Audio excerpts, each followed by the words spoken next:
안녕하세요. 신철호입니다. 오늘 저는 여러분과 IT 기술로 무엇을 할 것인가에 대해서 한번 주제를 이야기해 볼게요. 우리가 사회적 기업에 관심이 있는 사람들이라면 아마도 적정 기술이나 또는 사회적이라는 용어 자체를 많이 쓰고 있을 거예요. 주변에서도 보게 되죠. 공정무역 이런 단어도 많이 접하게 될 거고요. 적정하다는 게 뭘까? 사회적이라는 게 뭘까? 라는 주제에 대해서 생각을 해보지 않으면 우리가 뭔가 굉장히 변화를 일으키고 있는 듯 보이지만 실제로는 사회에 매우 미미한 파동만을 일으키고 있다는 현실을 볼 수가 있게 되죠. 그래서 오늘은 그런 주제를 가지고 어떻게 하면 보다 근본적으로 구조를 변화시킬 수 있는 IT 기술을 활용해서 우리가 무엇을 기업가로서 할 수 있을 것인가에 대한 이야기를 나눠보도록 하겠습니다. 보시면요, 세계적으로 3천만 명의 심각한 기아 상태가 있고 8억 명이 넘는 사람들이 만성적인 영양실조에 걸리고 있다라고 해요. 매년 700만 명이 영양실조로 실명하고 있다는 이런 데이터들이 우리가 다른 데이터를 보면 사실은 와닿지 않거든요. 왜냐하면 세계에서 식량의 수준은 이미 넘치고 있고 미국 한 나라의 생산의 식량만으로도 전 세계가 먹고 살 수 있는 식량이 된다라고 해요. 그렇다면 뭔가 우리 사회가 논리적이지 않잖아요. 어떤 한 국가의 생산량으로 1년 동안 전 세계 인구가 먹고 살 수 있는데 그럼 저 숫자는 왜 나오는 걸까? 이런 질문들을 우리가 던져볼 수 있지 않습니까? 이 생산, 우리가 세계를 바라볼 때 왜 식량이 중요하다고 할 수 있냐면 이 다음 표에 나오는데요. 보시죠. 튀니지의 시민혁명이나 또는 이집트의 코샤리 혁명이나 예멘, 지금 시리아 사태가 굉장히 심각한데 이런 리비아, 이런 모든 사태들의 근원들을 보면 식품 가격 상승에 항의하는 폭동들이 주로 이 폭동이라고 불렸던 매체에서 다뤘던 이런 것들이 그 나라의 변혁을 일으키는 첫 번째 시발점이 되었던 것들이 굉장히 많다는 것을 우리가 알 수 있어요. 그렇다면 먹고 사는 문제가 사실은 굉장히 중요하다는 것을 우리가 볼 수 있는데 저런 폭동으로 인해서 결국은 이집트 같은 경우 무바라크 대통령이 결국 40년 독재에서 물러나기도 했고요. 정말 많은 나라의 변화들이 있었죠.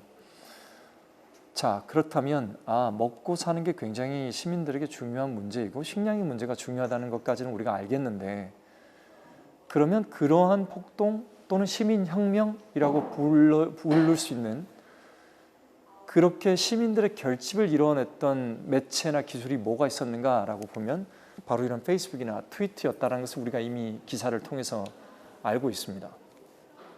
자, 그렇다면 사회의 변혁을 일으켰던 페이스북이나 트위터를 우리가 적정 기술의 플랫폼이라고 부를 수 있을까요? 이런 생각, 우리가 이 질문을 하나 갖고 또 다음 장으로 한번 넘어가 보죠. 우리 사회적 기업, 아마 이 자리에 계신 분들 좋아하는 단어일 수 있어요. 제가 건물 쭉 둘러보니까 전부 다 이런 단어로 많이 포스터가 많더라고요. 자, 사회적이라는 것 자체가 냉정히 바라보면 어쩌면 양날의 검입니다. 사회적인 그 자체가 선하다 악하다 이 자체가 들어있는 말 자체가 아니고요. 마치 칼과 같아서 칼을 어머니가 나를 위해서 식사 준비를 해 주시면 그것이 곧 좋은 데 쓰이는 칼의 용도가 있고 저거를 내가 남을 해하려는 용도로 쓰게 되면 저게 나쁜 도구가 되듯이 사회적이라는 그 단어 자체에는 사실 선도 악도 아닌 그 자체의 중간자적 개념이 분명히 들어있단 말이에요.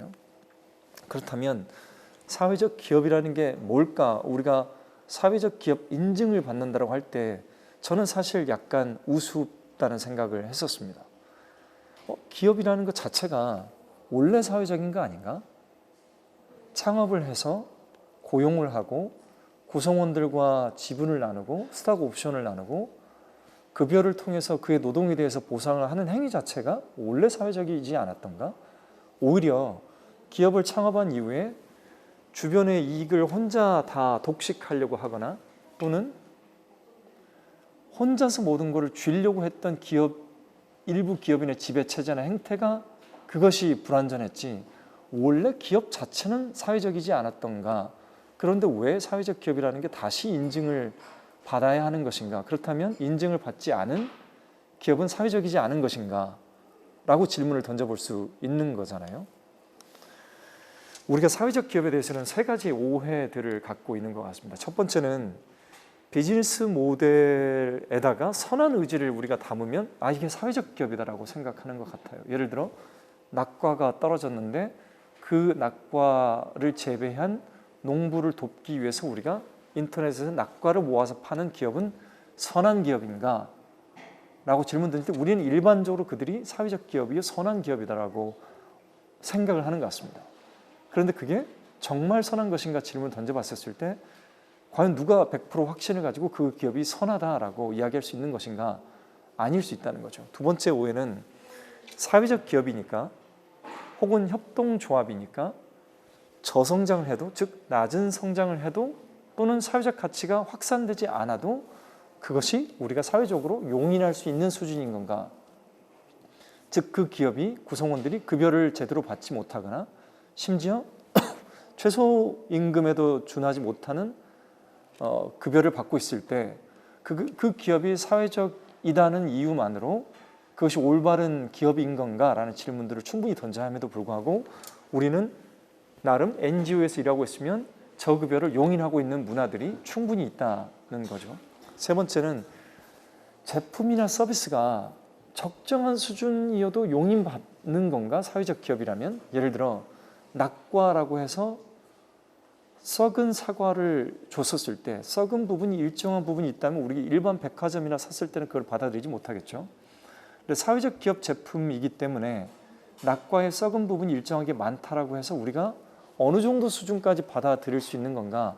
그런 것들 우리가 용인해도 되는 것인가? 라는 질문들을 충분히 해볼 수 있습니다. 이런 것들이 우리가 통상적으로 갖고 있는 편견과 오해일 수 있고 사회적 기업이라는 포장지 안에서 내가 안일하게 기업을 하고 있는 것이 아닌가라는 질문들을 던져볼 수 있다는 거고요. 하나 더 보죠. 적정기술이라는 거예요. 이 적정기술은 처음에 용어부터 저는 어려웠습니다.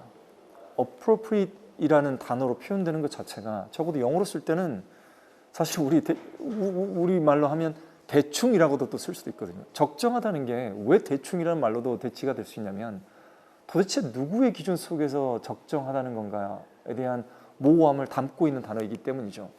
예를 들면 뜨겁다라고 생각한다면 우리는 몇 도이다라고 물어보면 뜨겁다 아니다를 구별할 수 있죠. 그렇죠?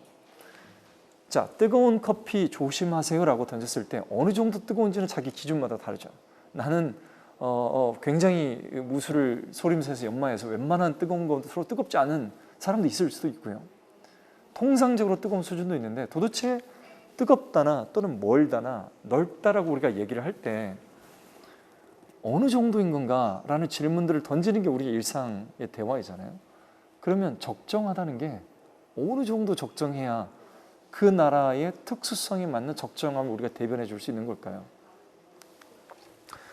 중간 기술이다 또는 적정 기술이다 이렇게 용어들을 붙이고 있고 우리는 그 기술을 개발한 창업자나 또는 그 기술을 개발한 발명가가 그 나라에 또는 그 사회에 맞는 기술로서 이롭게 했다라고 우리가 일반적으로 받아들입니다. 그렇지만 정말 시간이나 공간이나 행태에 따라서 달라질 수밖에 없는 이러한 내용들을 어쩌면 시각 차이가 분명히 다름에도 불구하고 나의 기준에 맞춰서 그걸 적정하다고 일방적으로 던졌던 것이 대부분이 우리가 적정 기술을 불렀던 건 아닐까라는 질문들은 충분히 던져볼 수 있는 거죠. 그것들이 잘못됐다면 대부분 이런 시각에서 나옵니다. 나는 그들을 뭔가 돕겠다는 선함을 넘어서서 약간 오버된 상태로 그 시혜적인 원조의 느낌으로 분명히 적정 기술을 고민하는 사람들이 있습니다. 두 번째는요, 공급주의자적 사고죠. 내가 당신들에게 뭔가를 공급해 주겠어. 기술이든 제품이든 서비스든 당신들에게 뭔가를 공급해 주겠다는 일방주의적 흐름이 분명히 담겨 있는 제품들이 많고요. 또는 특수하다는 것은 보편성이라는 단어와 다른 단어인 거잖아요. 보편적이다 또는 특수성을 갖고 있다. 분명히 다름에도 불구하고 내가 생각하는 특수성을 내 스스로 자의적으로 판단해서 저들 사회 수준에서는 이 정도 기술이면 편리하겠지, 비용을 싸게 했으니 이 정도 기술이면 적정하겠지라고 던지는 측면들이 분명히 담겨 있다는 겁니다. 그럼 누가 그들에게 이 기술이 적정하다는 판단을 해줄 수 있는 것인가? 라는 질문도 우리가 가져야 된다는 거죠. 자, 보편적 적정이라는 게 과연 있을 수 있을까? 빨대로 물을 정화시켜서 매우 저렴한 가격에 깨끗한 물을 마실 수 있는 것, 정말 저는 천재적인 기술이라고 생각합니다. 또는 저런 원통형의 물을 길을 나르는 걸 통해서 정말 예전에 양동이로 이렇게 무겁게 들고 가는 노동의 힘을 줄여준 것 또한 매우 천재적인 아이디어라고 생각합니다. 그런데 이게 어디까지, 어느 나라의 특수성까지 적용될 수 있는 적정한 기술인 건가? 어디까지 보편적일 수 있는 건가? 과연 우리가 생각했던 보편적인 적정이라는 것에서 우리가 벗어나야 될 시점이 있는 건 아닌가? 라는 질문들 또한 우리는 던져봐야 됩니다. 그러면요, 이런 생각을 해볼 수 있죠. 자, 저렇게 천재적인 아이디어가 나왔고 저런 천재적인 실행가들이 실제 아프리카 오지나 또는 빈곤 국가에 가서 식량의 문제를 해결하려고 노력하고 있고 활동가로서 많이 고생들을 하고 있습니다. 자, 그런데 이러한 그들의 고생들이 어쩌면 심지어 IT 천재들이 내세운 자본이나 기부금이나 기술들조차도 어쩌면 암이라는 질병의 진통제의 처방 정도를 우리가 하고 있는 것은 아닌 건가, 그렇게 바라볼 수 있겠죠. 만약에 워런 버핏이 자기의 전 재산을 기부를 했고 마이크로소프트의 빌 게이츠가 거의 자기 재산들을 다 기부해서 말라리아 퇴치를 비롯해서 또는 문맹의 퇴치를 비롯해서 이런 돈을 쓰고 있는데, 또는 식량의 빈곤을 해결하기 위해서 하고 있는데, 왜 그러면 매년 식량이 부족해서 굶어가고 실명을 하는 사람의 숫자는 왜 계속 기하급수적으로 증가하고 있는 건가? 뭔가 어디서부터 잘못된 건가? 사회적 기업가들은 늘어나고 인증받은 기업들도 늘어나고 적정 기술도 늘어나고 천재적인 사람들도 나오고 저런 우수한 IT의 선각자들이 어마어마한 돈을 기부해서 뭔가를 하고 있는데 왜 현상은 해소되지 않고 여전히 그런 문제들은 계속해서 증가하고 있는가? 우리가 해온 방향들이 혹시 잘못된 방향 또는 느린 방향으로 왔다는 건 아닐까라고 생각해 봐야 되겠죠. 어쩌면요, 이러한 현상의 근본을 우리가 터치하지 않았기 때문에 일어났다라고도 볼 수 있습니다. 근본이 뭘까요?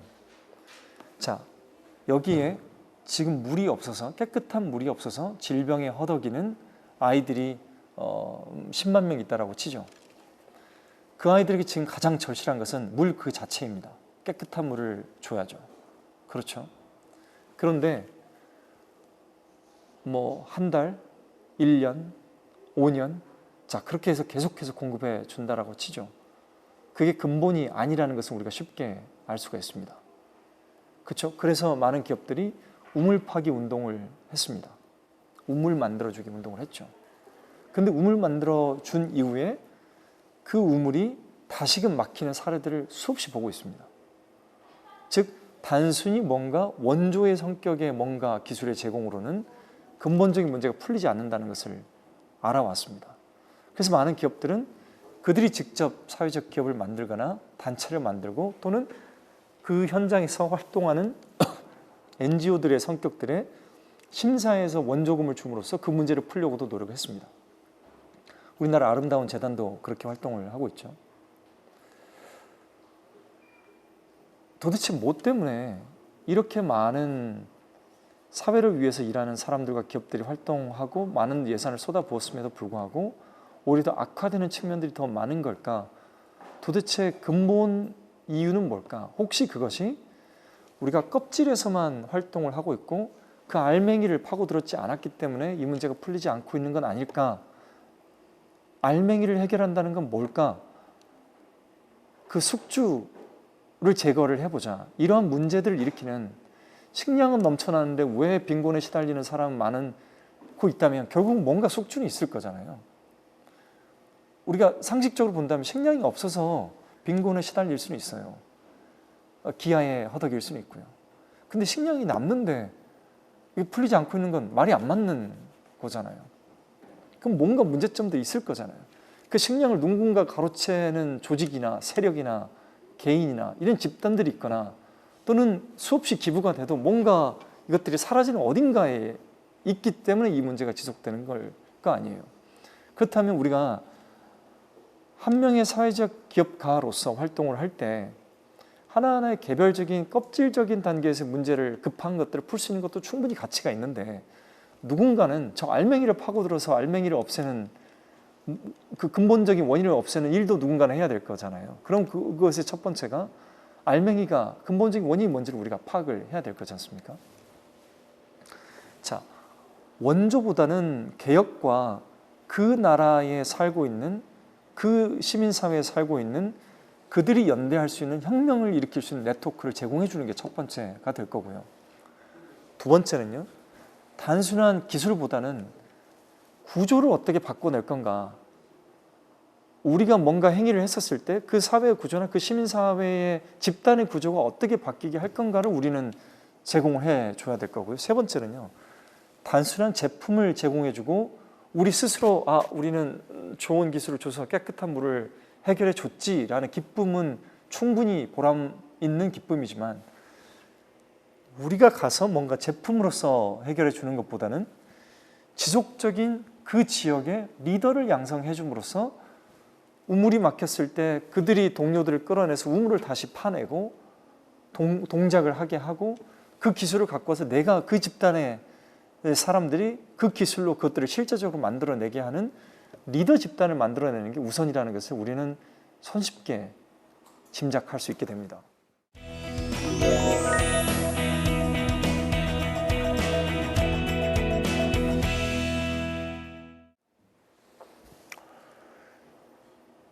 아까 제가 언급했던 단어 중에 연대라는 단어가 있었습니다. 연대라고 한다면 사람들의 네트워크이겠죠. 처음 첫 장 기억하시나요?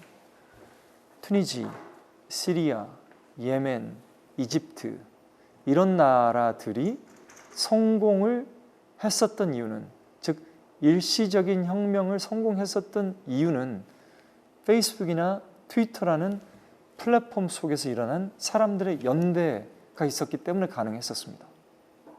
페이스북이나 트위터는 시민혁명이나 연대를 목적으로 만들어진 플랫폼은 아니죠. 그럼에도 불구하고 그들이, 사람들이 연결될 수 있는 단초를 제공했기 때문에 이집트의 혁명은 가능했죠. 물론 페이스북 자체가 그런 목적이 아니었기 때문에 지금 다시 언급됐던 그 나라들은 사실은 그 독재자 이전의 상황으로 많이 회귀되었죠. 그렇다면 우리가 할 수 있는 것, IT 기술을 뭘 할 수 있을까? IT 기술로 그런 사람들이 일시적인 것이 아니라 지속적으로 뭔가 연대할 수 있는 네트워크를 만들어 줄 수 있다면 어떤 일이 일어날까?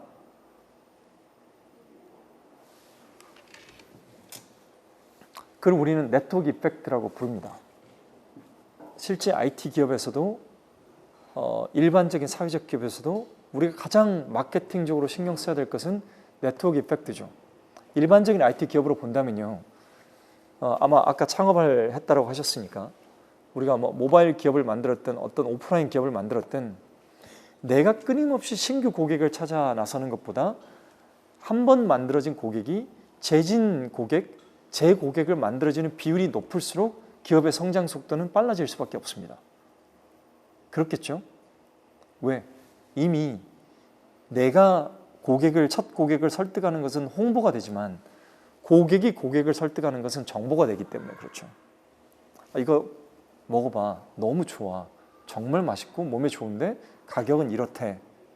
자, 그러면 우리 회사가 마케팅 비용이나 우리 회사가 인력 자원을 들이지 않고도 고객 스스로가 고객을 퍼뜨려주는 효과를 우리는 네트워크 이펙트라고 부릅니다. 사회 구조를 변화시키는 데 있어서도 네트워크 이펙트가 매우 중요합니다. 그리고 우리가 IT 기술로 우리 사회의 변화를 일으키는데 그러한 네트워크 이펙트 요소를 사용해야 되고요. 그것이 페이스북이나 트위터가 하지 못하고 있는 일이기도 하고 사회적 기업에 관심이 있거나 적정 기술에 관심이 있거나 뭔가 자기의 창업을 통해서 뭔가 사회 변화를 일으키겠다는 꿈을 갖고 있는 사람들이라면 우리가 IT 기술로 더 넓은 네트워크 이펙트를 만들어낼 때 나 혼자 움직이는 것이 아니라 처음에는 1000명, 그 다음에 10,000명, 그 10,000명이 다시 10,000,000명, 1억 명을 만들어낼 수 있는 효과를 갖고 올 수 있는 그 기반이 바로 IT 기술에 있다는 것을 손쉽게 알게 되죠. 자, 지금 제가 쿠데타를 일으키겠다, 자, 쿱을 일으키겠다 라고 한다면 정부의 요주 인물로 지목이 되고 국정원 조사가 되고 저는 뭐 이런저런 수사를 받게 되겠죠. 그냥 그 상상을 한번 해보죠. 어쩌면 많은 나라에서 부패가 일어나고 식량이 부족하고 기아에 허덕이는 거의 대부분의 원천에는 몇몇 독재자, 몇몇 부패한 지배자들의 이권 회수들이 있었기 때문일 겁니다. 그게 거의 틀리지 않을 거예요. 아까 무바라크 그분의 재산만 해도 거의 70조에 달하니까요. 어떻게 한 개인의 자산이 일국의 대통령 또는 리더가 됐다고 해서 재산이 70조가 될 수가 있겠습니까? 어딘가에서 그 돈이 흘러 들어왔겠죠. 매우 상식적인 주제입니다. 그러면 그런 사람들을 깨뜨릴 수 있는 유일한 힘은 사실은 시민들이 연대하는 쿠데타이든 물리적인 쿠데타이든, 이런 얘기하면 조사가 들어올까요? 물리적인 쿠데타이든 아니면 사람들이 지속적으로 끊임없이 그걸 문제제기 할 수 있는 연대 네트워크를 만들어주는 것 외에는 이 구조를 깨뜨릴 수 있는 방법 자체가 없습니다.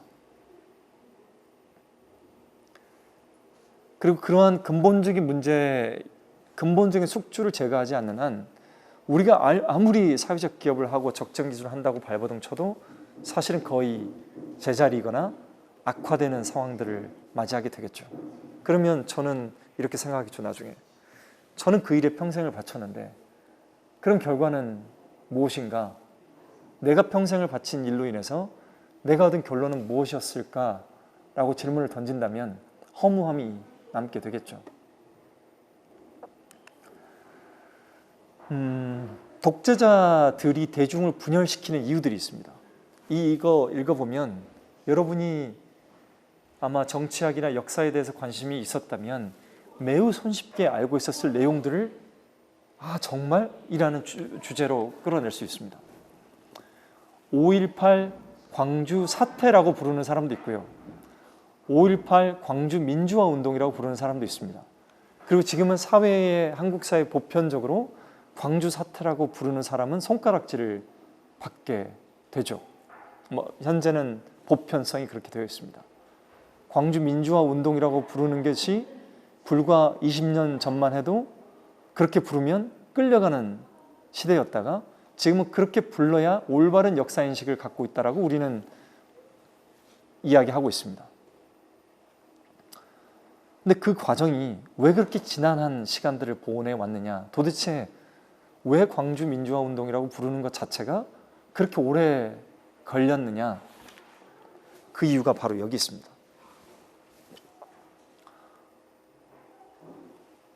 독재자일수록 대중을 분열시키는 게임을 하는 것이 그 독재의 기반을 유지하는 매우 철저한 튼튼함을 갖게 됩니다. 반면에 국민들이 하나로 뭉쳐 있을수록 그 대항력이 커지기 때문에 저로서는 불리한 게임을 갖게 되는 거죠. 그렇다면 독재자라면 어떻게든 이 사회들을 분산을 시켜 놔야 되는 거죠. 자, 그것이 집의 1% 대 99%의 계급 논리든 아니면 지역 대 지역의 분열 논리든 그렇게 가야 됩니다. 호남과 경남은 어떻게든 갈라서야 되고 거기에 변수로 충청과 강원 쪽까지 변수로 들어와 있으면 이들이 결코 합칠 수 없는 분열 구도가 잘 이루어질 수 있죠. 어쩌면 노무현 대통령은 그 구조를 깨뜨리기 위해서 지역 정치를 해소하겠다는 단 하나의 비전을 갖고 움직였던 사람일지도 모르겠습니다. 보면 우리가 광주 민주화 운동이라고 불렀던 것의 단초가 1979년 10월에 박정희 유신 체제에 반대한 민주화 운동으로부터 비롯됐다는 것을 어렵지 않게 볼 수 있습니다. 5.18 광주 민주화 운동 이전에 사실은 부마 항쟁, 부마 민주화 운동은 우리에게 별로 큰 화두가 되지 않은 운동이죠. 보시죠. 10월 15일 부산에서 부산대학에서는 민주선언문이 배포되고 18일과 19일에는 마산과 창원으로 시위가 확산됐고 이게 부마 민주화 운동으로 불렸던 내용이었죠. 12.12 쿠데타가 일어나고 그리고 광주 민주운동이 다시 60 민주화 항쟁으로 이어졌죠. 그런데 왜 부산 마산에서 시작됐던 저 민주화 운동의 시작보다 광주 민주화 운동이 더 결과적으로 나와 있을까요? 왜 광주 민주화 운동을 통해서 민주화가 일어났던 과정 자체에 부산 마산이 연결돼 있지 않을까요? 저걸 보면요, 우리나라 민주화 운동의 역사는 결국은 거의 전 국민의 연결 지점에 의해서 성취된 결과이다라고 우리는 정의 내릴 수 있습니다. 지금도 그러죠. 광주 사람과 결혼한다라고 하면 야, 광주 사람 사기치는 집단 아니냐, 야, 광주 사람하고 사업하지 마라, 쟤가 사위로 들어온다고 절대 안 돼, 내 목에 칼이 들어와도 안 된다, 부산 사람 저 고집 센 사람들 안 된다, 저 집단은 결코 내 며느리로 받아들일 수 없다, 이런 얘기 저는 요즘도 흔치 않게 듣고 있습니다. 왜 우리끼리 그래야 할까요? 왜 우리끼리 분열되어야 될까요? 사실은 적은 우리끼리가 아닌데, 민주화의 결과물을 만들어 놨던 것은 우리의 연합된 결과였는데 왜 우리끼리 그러고 있는 정치인들의 그 이용 행태에 따라서 우리가 놀아나야 할까요? 꼭두각시처럼요. 전부 다 정치 집단의 분열 논리 때문에 그렇습니다. 분열되어야 본인들의 생존 구조가 나오기 때문이죠. 그렇다면 반대로 생각하면요, 부패의 구조 또는 기아의 구조 또는 계급의 구조, 이런 거의 대부분의 문제들이 해법은 이러한 시민들이 어떻게 지속적으로 연대하게 해줄까에 대해서 답을 찾을 수가 있게 됩니다. 그렇다면 우리가 기업을 할 때 꼭 우리 이런 시민혁명가로서 일하지 않더라도요, 한 명의 기업가가 한 명의 시민혁명가가 될 수 있는 이유는 자기가 사업하는 방향이 분야가 무엇이든 간에 머릿속에 IT 기술로 어떻게든 그들을 연결시켜 주겠다. 아까 낙과를 가지고 사회적 기업을 하고 있는 사람들이라면 어떻게 이 낙과를 내가 잘 팔지에 대한 고민을 하는 것이 아니라 이 낙과를 공급해주는 그 농민들을 어떻게 연대를 시켜줄까, 그들이 힘을 갖게 할까라는 방법으로 우리가 서비스를 만들다 보면 나는 1인의 사회적 기업가, 낙과를 파는 사회적 기업가에서 이 낙과를 파는 농민 집단들을 연결시켜서 지속적인 그들이 헤게모니를 갖게 하고 지속적인 사회에 대한 대항력을 갖게 하고 그들이 자생할 수 있는 그런 플랫폼을 만들어줄 수 있는 게 됩니다. 그래서 우리는 끊임없이 뭔가를 고민할 때 IT 기술로 어떻게 그 집단을 연결해 줄 건가, 그 연결이 일회성이 아니라 어떻게 지속적으로 만들게 할 건가를 고민하는 사람이어야 적정, 사회적 이런 것들의 피상성을 벗어날 수 있고 그것들이 껍질로서 멈추는 것이 아니라 그 알맹이를 후벼 팔 수 있는, 그래서 그 사회를 변화시킬 수 있는 기업인으로서 활동할 수 있게 되죠. 정당도 마찬가지입니다. 지금 이제 선거철이죠. 선거운동을 하고 있습니다. 정당에 대해서 여러분들이 비판적일 수도 있고 나는 관심 없다라고 표현할 수도 있고, 청년들이 정치에 참여해야 이 사회가 변한다라고 생각할 수도 있습니다. 한 가지 분명한 것은 그것이 무엇이든 간에 정당은, 지금 형태의 정당은 그것이 양당이든 3당이든 뭐 5당이든 이 정당은 결코 지속될 수 없는 모델이라는 것입니다. 그래서 우리는 그 정당들을 근대 정당이라고 과감하게 부를 수 있는 겁니다. 그렇다면 현대 정당은 뭔가? 왜 나와 지도자 또는 대통령의 사이에 왜 국회의원이라는 이 집단들이 존재해야 되는 거지? 라는 질문들을 쉽게 던질 수 있었던 사례가 우리가 알고 있는 아테네, 폴리스 이런 것들을 통해서 우리는 알고 있지 않습니까? 그러면 인구가 늘어나고 우리가 직접 대리할 사람들을 찾았던 사회 구조가 언제쯤 이 대리인들, 액팅하는 사람들을 없애도 우리가 직접 대면할 수 있을 것인가? 혹은 이 지도자도 특별히 필요치 않고 우리가 직접 지도자가 될 수 있는 구조가 될 수 있을 것인가? 라는 걸 생각해 볼 수 있죠. 이 모든 것의 흐름이 결국은 연대일 텐데, 즉 사회 구조가 연대 있고 연대돼 있고 연대돼 있는 집단들끼리 모여 있다면 사실은 정당이라는 대행 조직은 사라져도 되는 것이죠. 그래서 우리는 그것을 근대 정당이라고 부를 수 있는 거고요. 지금 미국 사회도 마찬가지고 우리나라도 마찬가지고 정당으로 조직되어 있는 것들은 다 임시적이다라고 봐도 과언이 아닙니다. 그리고 우리는 머릿속에 저 집단을 어떻게 하면 없애도 이 사회가 제대로 동작할 수 있을까라는 아이디어로 갈 수 있는 거죠. 약자가 설 수 있는 유일한 대안은 정말 네트워크 이펙트였습니다. 그것이 하나의 낙과의 사업 모델이든 아니면 무슨 안경을 공급하는 사업 모델이든 아니면 우리가 저런 커피를 파는 공정무역을 하는 협동조합이든 무엇이든 간에 어쨌든 우리 모든 것의 해법은 결국은 네트워크 이펙트에 있습니다. 그것을 만들어낼 수 있으면 그 기업도 성공하는 것이고 그 조직도 성공하는 것이고, 그것을 만들지 못하면 끊임없이 마케팅 비용을 투입해야 되는 비용의 소비 구조로 가는 것이죠. 그렇다면 그 구조를 개혁해낸 사람들은 누가 있을까요? 우리는 어떤 사람에게 배워야 할까요?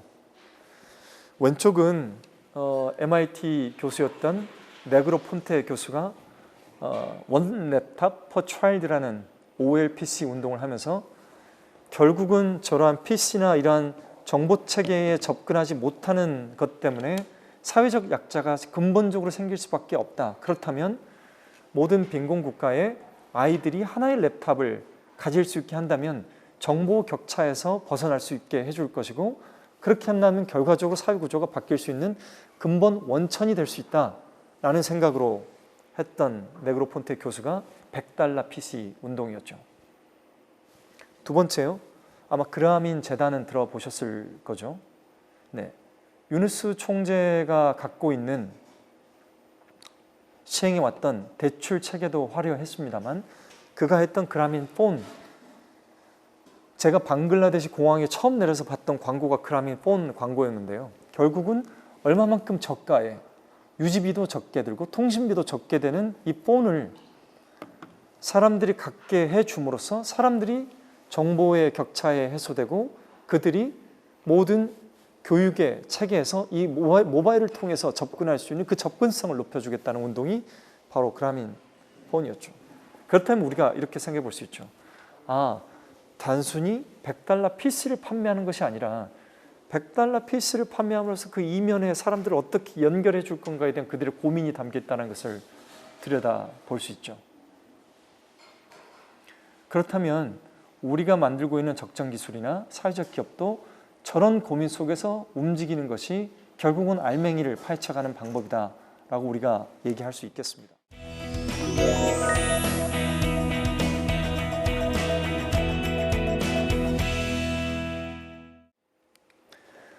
자, IT 기술 기업이 사회 혁신을 할 수 있기 위한 6가지 요건을 한번 정리를 한번 해보겠습니다. 첫 번째는요, 왜 이 기업을 하는지에 대한 공감대가 있어야 되겠죠. 당신 왜 이 사업하니? 우리가 왜 팀으로서 모였니? 라는 질문을 던졌을 때 글쎄 생각해 본 적 없는 걸 A라는 사람은 이렇게 답하고 B라는 사람은 전혀 다르게 답한다면 적어도 그 팀은 견고하지 않은 팀이라는 것을 우리가 알 수 있죠. 그래서 투자가들이 창업팀 투자할 때 창업자들 한 팀을 다 모아서 5명을 만나면서 자, 왜 이 사업 하셨어요? 왜 같이 창업하셨어요? 왜 팀이 되셨어요? 물어볼 때 답변의 내용들로 이 팀의 견고함을 쉽사리 짐작할 수 있게 됩니다. 그 왜라는 게 필요하죠. 그 왜라는 게 시작된다면 그 팀은 첫 사업에 매우 작은 성공들을 위해서 달려가는 것이 첫 번째 필요합니다. 왜? 지속되지 않은 조직은 결국은 아무리 선한 의지를 가졌어도 결국은 그걸로 끝인 것이거든요. 예를 들어 여러분들이 NGO를 한다고 치죠. 자녀가 3명이 있는 구성원에게 한 달 80만 원의 급여를 지급한다고 쳐보죠. 처음에는 본인이 하고 싶은 그 의욕과 의지로 80만 원의 급여에도 일할 수는 있습니다. 그러나 이게 1년, 2년, 3년이 흐르고 내 아들, 딸들이 유치원조차 어린이집조차 대기 명부에 6개월 이상 기다리고 있고 그들에게 반찬을 사줄 때 내가 10원, 20원 고민하는 나 자신을 볼 때마다 자괴감에 빠지겠죠. BP가 브레이크 이븐 포인트잖아요. 똔똔이잖아요. 그 조직이 얼마를 쓰든 3명이든 30명이든 이 조직이 자생할 수 있는 그 경제적 구조를 만들지 않으면 그 조직은 결코 오래 갈 수 없습니다. 그래서 IT 기술 기업이 사회 혁신을 하기 위한 첫 번째 목표는요, 자기 기업이 매달 쓰고 있는 그 비용을 어떻게든 빠르게 달성하는 것이 첫 번째입니다. 혹시 여기에 여러분께서 머리에 그래 뭐 투자 받으면 되지라고 생각하고 있다면 저는 그 변수를 일단은 외부로 빼놓으시는 게 좋겠다라고 말씀드리고 싶습니다. 물론 BP가 나지 않아도 성장했다는 이유만으로 얼마든지 투자 받을 수 있는 사례도 많고 그렇게 해서 성장할 수도 있습니다. 그렇지만 저는 10년, 30년, 50년 영속적인 기업이 되기 위해서는 어떻게든 자생력이 필요하다라고 보고 있고 그렇게 될 때 실제 투자도 훨씬 쉽게 이루어질 수 있다고 생각합니다. 그래서 첫 번째는 작은 성공, 작은 팀들이 빠르게 자생력을 갖추는 게 필요하고 그들 집단이 왜 우리가 이 일을 하고 있는지에 대해서 명확히 공유될 때 이 팀은 견고하게 오래 지속될 수 있는 게 되겠죠. 두 번째는요. 어떤 제품이든 서비스든 우리가 내놓았다면 사실은 내놓기까지가 시작이 아니라 내놓은 다음부터가 본격 시작이라는 것을 알 수 있어야 합니다. 막 정말 6개월 고생하고 기술 개발하고 제품 만들고 뭐 어떻게든 팀을 만들어내고 고생하고 막상 제품이 출시될 때 정작 그때 슬럼프에 빠지는 팀들을 굉장히 많이 봅니다. 이례적으로 지친 슬럼프가 오는 거죠. 똑같습니다. 우리가 어떤 게임을 할 때 무슨 뭐 격파 게임을 할 때 내 에너지 관리를 하지 않습니까? 그죠? 예를 들어 비행기 게임을 하면 몇 번을 맞아도 안 죽는 비행기인데 뭐 몇 번 이상을 맞으면 비행기가 폭파되는 그런 게임을 하지 않습니까? 그러면 제가 10단계를 깨기 위해서는 몇 번을 맞을 건가에 대한 관리를 하고 가야죠. 에너지를 관리해야죠. 우리의 창업가들의 시야도 마찬가지입니다. 나의 체력 관리와 자원 배분은 결국 이 서비스가 시작되고 나서 얼마만큼 빠르게 업데이트를 할 수 있고 얼마만큼 지속되게 할 건가에 대한 안분, 그것까지 배분까지 생각하는 구조로 가져가야 되겠죠. 그래서 제품만 내면 뭔가 될 것이다 라는 생각은 버려야 되고 제품을 내고 난 이후에 서비스를 내고 난 이후에 우리가 끊임없이 지속할 수 있는 충분한 시간과 자원들을 생각하고 가지 않으면 안 되겠죠. 제가 2007년에 구글을 방문했었을 때 거기에 상킴 상무라는 분이 들려주는 이야기는 되게 놀라웠는데요. 당시 기준으로 구글이 전 세계에 10원도 벌지 않아도 10년 동안 구글의 전 직원이 먹고 살 수 있는 돈을 여유 자금으로 보유하고 있었다고 합니다. 여러분 회사는 어떤가요? 10원도 벌지 못한다는 가정 속에서 도대체 몇 개월을 살 수 있는 보유 자금을 갖고 있을까요? 그 보유자금이 있기 때문에 미래를 바라볼 수 있는 우주로 가는 엘리베이터 또는 무인 자동차 또는 전 세계 가정집의 전기 데이터를 다 끌어와서 크롤링해서 그거를 데이터로 검색 DB로 제공하겠다는 그 원대한 계획들, 그런 충분한 자금이 있기 때문에 나오는 겁니다. 그래서 미래 비전을 그릴 수 있는 거죠. 물론 구글 매출의 97%는 광고에서 나오고 있지만 그런 미래 비전은 그러한 여유 자금에서 나오는 겁니다. 결국은 그러한 여유 자금이 있어야지만, 그리고 나의 여유 체력이 있어야지만 제품을 내고 난 이후에 끊임없이 업데이트할 수 있는 나의 정신적인 또는 육체적인 그 에너지도 남아있게 되는 거죠. 세 번째는요, 예측 가능해야 됩니다. 제가 물어볼 때 하나의 사회혁신을 만들기 위한 조직이 나왔는데, 자, 그렇다면 6개월 뒤에, 1년 뒤에 여러분 팀은 몇 명이 돼 있을까요? 혹은 지금 창업한 팀 몇 명이 남아 있을까요? 여러분 조직의 캐시플로우는 어떻게 돼 있을까요? 라는 질문을 던졌을 때 쉽사리 답을 할 수 없다면 창업자들 스스로도 예측 가능하지 않은 조직을 운영하고 있는 겁니다. 우리가 측정되지 않은 것은 분석할 수 없다 그랬잖아요. 예측 가능하지 않은 조직은 정말 말 그대로 안개 속으로 들어가는 겁니다. 어떻게 하면 우리 6개월 뒤 또는 1년 뒤에 우리 조직의 인력이나 우리 예산 체계가 예측 가능한지를 알고 가야 합니다. 그렇지 않으면, 그게 나오지 않은 구조라면 뭔가 사업이 잘못되었거나 창업자들이 제대로 조직을 이끌고 있지 못하거나 라고 판단해야 되겠죠. 네 번째가 바로 네트워크 이펙트입니다. 우리가 계속 이야기해왔던 이유. 작은 조직으로서 성공할 수 있는 유일한 방법은 네트워크 이펙트입니다. 아까 누누이 말씀드렸죠.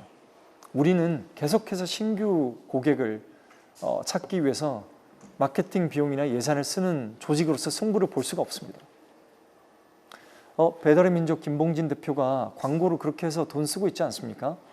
쿠팡도 그렇지 않습니까? 네, 그들은 그런 광고 자원을 규모 있게 쓸 수 있는 규모 경제와 투자의 액을 이미 달성했기 때문에 가능한 일입니다. 반면에 제 모 후배였던 어떤 채용 서비스를 했던 친구는 아주 오래전에 광고비로 TV 광고비로 7억을 썼다라고 얘기를 했는데 그 주변 누구도 그 광고를 본 사람이 없었습니다. 7억 정도 광고비 써서는 정말 세 발의 피인 거죠. 결국 작은 조직이 승부를 볼 수 있는 거의 유일한 방법은 내 한 명의 고객이 10명의 고객을 만들어주고 10명의 고객이 다시금 추가적인 고객을 만들어줄 수 있는 그 이펙트를 서비스 요소 곳곳에 담아두지 않는 한 결코 경쟁력을 가질 수가 없습니다. 그렇다면 IT 기술 기업이 사회 혁신을 위해서는 네트워크 이펙트를 만들어낼 수 있는 서비스 요소들을 곳곳에 집어넣어야죠. 네. 그 서비스를 그러한 네트워크 이펙트 요소를 담아놓지 않고 마케팅을 하고 있다는 것 자체가 사실은 근본적인 마케팅을 이미 버리고 있다라고 봐야 되겠죠. 다섯 번째는요, 사람들과 공감할 수 있어야 되고, 마지막은 저 구조를 바꿔낼 수 있는 가치나 성장의 폭과 인력 규모가 비례하지 않도록 가급적 유지를 해야 되는 게 있겠습니다.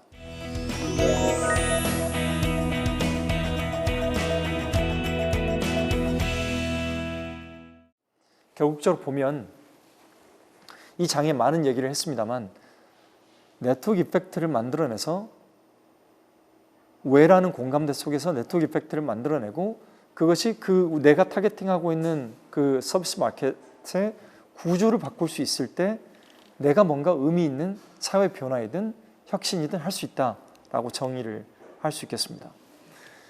저는 98년에 포스닥이라는 서비스를 만들었고요. 왜 투표를 매일 할 수 없지? 왜 투표를 4년마다 해야 되는 거지? 라는 질문 속에서 만들었던 서비스였고요. 그래서 매일 사람들이 투표할 수 있게 포스닥인 서비스를 만들어서 사람들이 정치인들의 주식을 사고 팔기 함으로써 정치인들의 순위가 매일 나오게 만들었고, 그렇게 함으로써 우리 사회의 정치인들이 4년마다 긴장하는 게 아니라 4년마다 시장에 가서 그때만 시장 상인들에게 마치 민생 투어라고 스스로 부르듯 그렇게 하는 게 아니라 매일 그들이 긴장하게끔 만들어 보는 일을 했었고, 이것은 무엇이었냐면 매일 투표하겠다는 의지를 갖고 있는 사람들과 그 투표의 평가의 대상인 사람들을 엮어줌으로써, 그들을 연대하게 해줌으로써 이 힘이 가능했던 일이었습니다. 이 포스닥의 정치인 평가의 결과는 우리나라의 미디어뿐만이 아니라 미국의 일본의 NHK나 미국의 CNN이나 아니면 영국의 이런 방송들조차도 이러한 우리나라 평가들의 지표들을 방송했을 정도로 그들이 사람들이 만들어내는 이러한 평가 지표에 굉장히 민감하고 영향력이 있다라고 사회에서 받아들였고, 실제로 정치인들은 매일 이 사이트에 들어와서 자기들 순위가 몇 등인지를 살펴야 했었던 일이었습니다. 이것이 저의 두 번째 창업 아이템이었는데요. 이렇게 함으로써 정치인들을 긴장시킬 수 있구나라는 생각을 하게 됐고, 두 번째 아이템은 2000년에 창업한 스냅스라는 회사였습니다. 디지털 포토 프린팅 회사인데요. 이 회사는 사실은 재미가 없었습니다. 그러니까 시간이 지나도 돈은 버는데 재미는 없었습니다. 돈은 버는데 재미는 없다. 제가 이 회사에 뭐를 담을 게 없었습니다. 고객을 위해서 뭔가 서비스를 한다라고는 하고 있지만, 내가 이 회사가 커짐으로써 내가 찾을 수 있는 의미는 무엇인가 라고 생각했었을 때 별로 제 스스로에게 와닿는 아이템 자체가 아니었습니다. 포스닥은 돈을 한 푼도 벌지 못했지만 굉장히 재밌게 했고요. 스냅스는 작년에 약 140억 정도 했을 겁니다. 하지만 재미는 없었습니다. 즉, 지속적으로 우리가 뭔가를 한다는 것은, 네트워크 이펙트를 만들어낸다는 것은, 좀 전에 제가 이전 장에서 사람들과 공감을 가져야 된다고 말씀을 드리는 것은, 이 재미를 돈 내서 벗어나서 이 서비스를 왜 하고 있는지에 대한 그 공감과 이유를 알 때 사람들이 의미를 갖게 되고 재미를 갖게 된다는, 스스로 발견한 내용이 바로 스냅스에서 제가 발견한 거였죠. 그래서 저는 그 이후에 찾아 나섭니다. 제 스스로 재미있는 창업 아이템을 찾기 위해서요. 테드가 자기들의 강연 데이터를 오픈 API로 풀었을 때, 저희는 오지큐라는 제가 창업한 회사에서는 저 오픈 API를 가지고 좀 더 많은 사람들이 테드 강연을 모바일에서 쉽게 볼 수 있도록 만들었고, 약 100만 명 정도가 전 세계에서 다운받아서 당시에는, 지금은 테드에서 직접 만든 모바일이 가장 활성화되어 있지만, 당시에는 저희가 만든 테드 앱을 통해서 테드 강연을 전 세계에서 가장 많이 봤었죠. 세바시 앱이 너무나 좋았기 때문에 CBS 구범준 PD에게 연락을 드려서 세바시 앱을 저희가 만들어 드리고 싶습니다 라고 했고, 그 세바시 앱이 저희가 만들 동안에 약 35만 명 정도가 세바시 앱을 통해서 강연을 보게 됐죠. 양쪽을 통해서 오지큐가 거뒀던 수익은 0원이었습니다. 하지만 매우 재밌게 했고, 실제로 가치 있는 강연들이 만들어질 때 그 가치 있는 게 좀 더 퍼질 수 있는, 사람들이 좀 더 모일 수 있도록, 연대할 수 있도록 만들었던 플랫폼의 또 하나였죠. 오지큐라는 회사를 처음에 만들고 나서, 백그라운드는 배경화면 설정하는 앱을 만들고 나서 저는 한 1년 동안 의기소침했었습니다. 도대체 사람들이 자기 폰에 배경화면이나 락스크린이나 페이스북 커버나 이런 거에 좋은 사진, 이쁜 사진을 설치한다는 게 사람들이 많이 쓰긴 하는데 도대체 무슨 의미일까? 저에게 재미가 없었어요. 어느 순간부터 오지큐 백그라운드가 제 삶의 거의 70%를 차지할 만큼 다가왔는데, 그 이유는 무엇이었냐면요. 작가들, 전 세계 사진 작가나 일러 작가들의 평균 소득이 30만 원에서 50만 원도 월 안 된다는 것을 알게 되었을 때부터였습니다. 그리고 그들이 만들어내는 그 크리에이티브에 대한 그 경제적인 것들이 도대체 어디 가고 있는가, 누군가는 돈을 벌고 있을 텐데 그들은 어디에 가고 있는가라는 것을 발견하게 됐었을 때였습니다.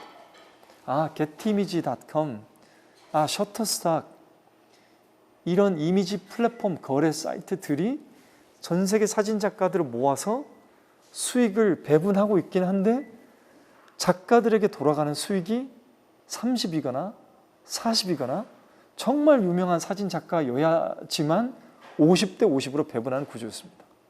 적어도 제가 알고 있는 상식은 구글 플레이 마켓도 그렇고 앱스토어도 그렇고 뭔가를 창작하거나 크리에이터들이 적어도 70, 80을 가져야 되는 게 상식 아니야?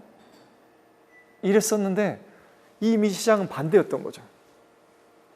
그러면 이 80년 동안 왜곡되었던 이 이미지 시장, 작가들이 생존하지 못했던 시장, 이걸 바꿔놓을 수 있겠네? 오지큐를 통해서? 라는 생각이 들 때부터 저는 이 서비스가 너무나 즐겁기 시작했어요. 작가들을 어떻게 연대를 시켜줄까? 작가들을 직접 팬하고 어떻게 연결해 줄까? 그 사진을 다운받은 그 작가의 사진이 좋아서 다운받은 그 팬들을 어떻게 연결해 줄 수 있을까? 왜냐? getImage나 셔터스탁을 가면 작가는 작품을 올리고 팔기만 할 뿐 그 작가가 누구인지도 그 사진을 다운받은 사람이 누구인지도 서로 오픈을 해주지 않고 있거든요. 왜? 연결을 해주는 순간 직거래가 일어나잖아요. 그렇죠. 그들을 어떻게 연대하게 해줄까? 연결해줄까? 라는 생각이 드는 순간부터 이 서비스를 하고 있는 제가 뿌듯해졌고 매우 즐거워졌습니다. 결국은 연결의 힘입니다. 지금 제가 하고 있는 프로젝트가 성공적이 될지 실패하게 될지 저는 잘 모르겠습니다. 그러나 분명한 것은 사회적인 약자를 연결했었을 때 어떤 성과가 나올 수 있고 그 힘들이 얼마만큼 커질 수 있다는 것을 누구보다 잘 알고 있기에 이런 일을 하고 있고, 저는 여러분들이 어떤 창업을 하거나 또는 여러분들이 어느 집단에 소속돼서 일을 하거나 할 때 늘 염두에 결국은 구조를 내가 깨뜨리겠다, 변화를 일으킬 때 사람들을 연대시키는 방향으로, 즉 네트워크 이펙트를 만들어내는 방향으로 늘 아이디어가 샘솟기를 바랍니다. 그럼으로써 우리가 하는 작은 힘이 누군가 한 명이 제기한 굉장히 작은 씨앗들이 어마어마한 사회를 변화시킬 수 있는 그 씨앗이 될 것으로 저는 믿기 때문입니다. 고맙습니다.